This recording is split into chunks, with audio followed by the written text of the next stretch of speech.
Teman-teman, saya udah 5 tahun menjalani hobi drone. Hobi yang paling ribet, mahal, dan boros untuk ukuran drone. Ini yang ada di tangan saya. Saya udah sampaikan di playlist saya kalau teman-teman ada yang mau latihan. Dari simulator dulu sampai ke drone realnya. Dan cara-cara latihannya step by step begitu. Saya secara pribadi juga merasa sudah skill saya di atas rata-rata. Kalau teman-teman merasa ada yang lebih bagus dari saya, monggo ikut lomba yang saya adakan di bulan Desember ini. Pede banget saya. Begitu. Jadi untuk berikutnya saya mau sharingkan tentang bagaimana caranya kita kaya di usia tua. Bagaimana cara kita kaya di usia tua gitu. Jadi karena saya udah tua, saya nggak bisa ngajarin teman-teman bagaimana caranya kaya di usia muda. Lawang saya sendiri udah tua begitu kan. Tapi bagaimana caranya kaya di usia tua begitu. Ini akan saya aplikasikan dan saya sampaikan trik-triknya di video berikutnya secara bertahap begitu, supaya teman-teman dan kita yang gabung di channel ini bisa kaya di usia tua bersama-sama begitu. Itu yang saya pengen sampaikan, karena secara umum saya lihat teman-teman yang mampir di channel ini dan belajar drone, kesulitan utamanya adalah ketika mereka nggak punya cuan begitu. Itu masalah, dan ini adalah step yang penting banget. Sekalipun teman-teman tidak menjalani hobi drone, tapi akan bermanfaat sekali untuk kehidupan teman-teman itu sendiri begitu, sekalipun tidak menjalani hobi drone begitu. Nah, dalam video ini dan langkah-langkah saya yang akan saya sampaikan, saya berdasarkan pengalaman. Jadi apa-apa kita melihat orang itu kan dari pengalamannya. Kayak dulu saya ceritakan, saya udah nikah, saya diajarin tentang pernikahan oleh anak-anak muda yang cantik, yang ganteng, tapi belum ada pengalaman pernikahan, nggak saya dengerin begitu. Termasuk di video ini juga, video tentang bagaimana cara kaya di usia tua. Saya tentu saja tidak akan mendengarkan omongan misalnya kayak Om Rocky Gerung.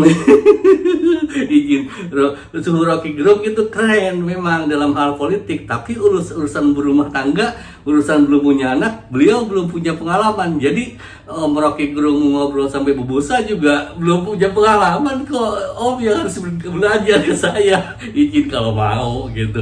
Kemudian kayak Om Raymond Chin, Om Timothy Ronald, banyak banget orang-orang kaya di negara kita yang bisa kita belajar ke mereka, tapi mereka belum nikah, belum married kan gitu. Bagaimana mungkin mereka belum nikah bisa ngajarin kita sesuatu yang jelas-jelas latar belakangnya aja beda begitu. Itu penting banget itu untuk kita pahami bersama. Nah, sebelum saya melangkah ke step berikutnya, saya mau sampaikan dulu ini definisinya gitu. Definisi tentang kekayaan itu sendiri. Ada 2 definisi yang perlu kita ingat. Yang pertama, kita ambil dari Kamus Besar Bahasa Indonesia di KBBI. Di KBBI disebutkan orang yang kaya itu identiknya dengan kepemilikan uang, kepemilikan harta begitu. Jadi orang yang kaya itu selalu adalah orang yang banyak uang. Walaupun dulu zaman almarhum bapak saya, ibu saya, kakek nenek saya yang sebut kaya zaman dulu itu yang tanahnya banyak gitu, yang kebunnya banyak, duit mah dia nggak punya. Kalau sekarang itu duitnya banyak, mau punya kebun mau kagak, pokoknya duitnya banyak, bisa ukurannya pakai uang begitu. Walaupun kalau secara ukuran keuangan gitu, neraca keuangan, yang disebut orang kaya adalah orang yang asetnya lebih besar daripada utangnya. Jadi misalnya ada tetangga dia kelihatan rumahnya harganya 1 miliar tapi utangnya 2 miliar, jadi minus 1 miliar kekayaannya. Secara umum kalau kita bandingkan sama tetangganya yang rumahnya katakanlah gubuk tapi nggak punya utang, maka lebih kaya yang rumahnya gubuk. Lawang dia nggak minus gitu. Tapi tentu saja berikutnya kita juga harus melihat opportunity-nya. Yang misalnya utangnya minus 1 miliar itu mungkin tiap bulan dia atau tiap minggu mendapatkan pendapatan 100 juta, sedangkan yang ini itu nggak dapat apa-apa gitu. Dia susah gigit jari aja tiap bulan. Nah, itu diakumulasikan. Nanti akumulasi itu yang menentukan siapa yang lebih kaya gitu. Itu menurut Kamus Besar Bahasa Indonesia. Yang kedua, menurut agama. Kalau menurut agama yang disebut kaya itu adalah orang yang merasa cukup. qanaah gitu. Jadi berapapun kita uangnya, tapi kalau kita merasa cukup maka kita kaya gitu. Jadi urusannya kalau agama itu urusannya ke hati gitu.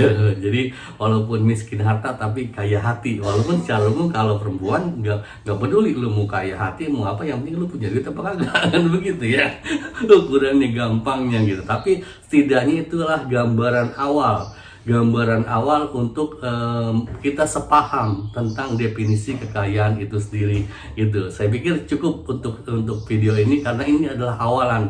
Teman-teman kalau mau gabung dan sharing bagaimana caranya kita kaya di usia tua, monggo sharingkan pengalaman Anda dan kita berbagi gitu. Kalau misalnya saya yakin bermanfaat, soalnya saya memandangnya di perspektif yang beda gitu. Terima kasih teman-teman, jaga kesehatan. Awesome.